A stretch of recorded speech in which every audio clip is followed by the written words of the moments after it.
Hello అండి, నమస్తే. ఈరోజు బటన్ బొక్కలతోని మటన్ సూప్ చేస్తున్నానండి. ఇది మనకి షాప్లో అడిగితే ఇస్తారు. మనం ఓన్లీ బొక్కలే కావాలని అడిగితే వాళ్ళు కొట్టిస్తారండి ఈ టైప్లో. వాటిని 1 కేజీ తీసుకున్నాను. ఇప్పుడు కుక్కర్ పెట్టుకున్నానండి. కుక్కర్లో ఒక గంట ఆయిల్ వేసుకున్నాను. చాలా తక్కువ వేసుకోవాలండి, లేకపోతే పైన తేలుతుంది. తర్వాత మనం తినాలంటే ఇబ్బంది పడాల్సి వస్తుంది. అందుకని ఒకటే కొంచెం చిన్న గంటతో ఒక ఆయిల్ వేసుకున్నాను. దాంట్లో బిర్యానీ దినుసులు ఉంటాయి కదండి, లవంగా, ఇలాచి చెక్క, జాజి పువ్వు, ఇవన్నీ వేసుకోవాలండి. వేసుకున్న తర్వాత ఈ ముక్కలు కడిగి పెట్టుకున్నాను, వాటిని కూడా వేసాను. తర్వాత కొంచెం ఉప్పు కూడా వేసుకున్నానండి, సరిపడినంత. కల్లుప్పు వేసుకున్నాను నేను. దీన్ని వేసుకొని మొత్తం ఒకసారి కలుపుకుంటాను. మనకి చాలా మంచిదండి. మోకాళ్ళలో గుజ్జు అరిగినా కూడా, ఇంకా బ్యాక్ పెయిన్ ఉన్న వాళ్ళు దేనికైనా సరే చాలా మంచిదని అంటారండి. అందుకని సూప్ చేసుకొని తాగుతారు. తర్వాత కొంచెం పసుపు కూడా వేసానండి దీంట్లో. వేసి మళ్ళీ ఒకసారి కలుపుకున్నాను. తర్వాత సరిపడా అల్లం పేస్ట్ కూడా అండి, 2-3 స్పూన్స్ అల్లం పేస్ట్ వేస్తున్నాను.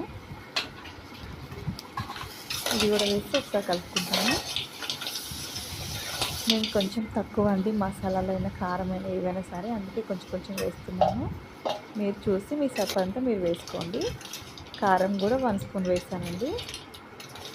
ఇది వేసి ఇది కూడా ఒకసారి కలుపుకుంటాను.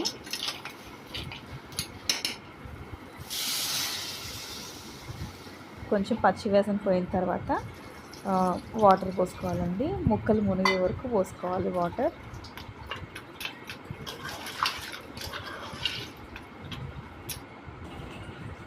తర్వాత చూడండి, ఉడకనిచ్చానండి ఇలా కొద్దిసేపు ఉంచి. ఎందుకంటే ఎమ్మటే మూత పెట్టేస్తే పచ్చి వాసన అనేది వస్తుందన్నమాట. అందుకని ఎమ్మటే మూత పెట్టేదండి.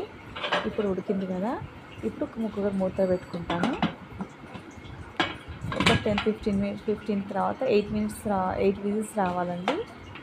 తర్వాత ఉడికిందేమో చూద్దాము.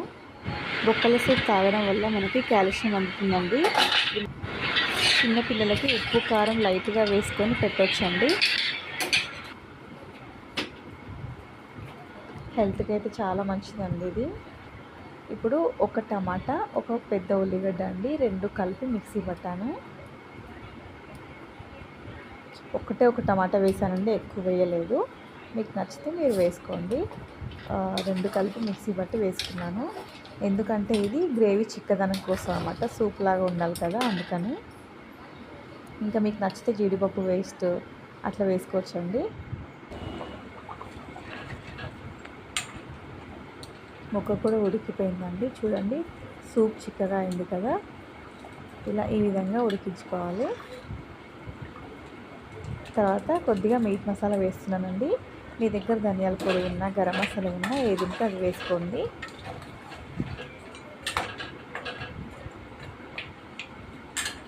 ప్లీజ్ సబ్స్క్రైబ్ చేయండి కొత్తగా చూస్తున్న వాళ్ళైతే. పాత వాళ్ళైతే లైక్ చేయండి. ప్లీజ్ లైక్ చేయడం మాత్రం మర్చిపోవద్దండి. చాలామంది లైక్ చేయట్లే, చూస్తున్నారు కానీ.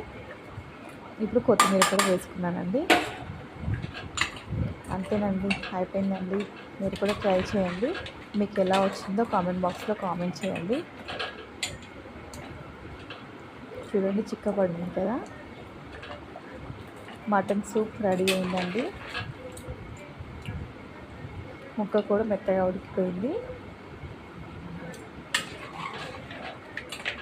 Thank you for watching.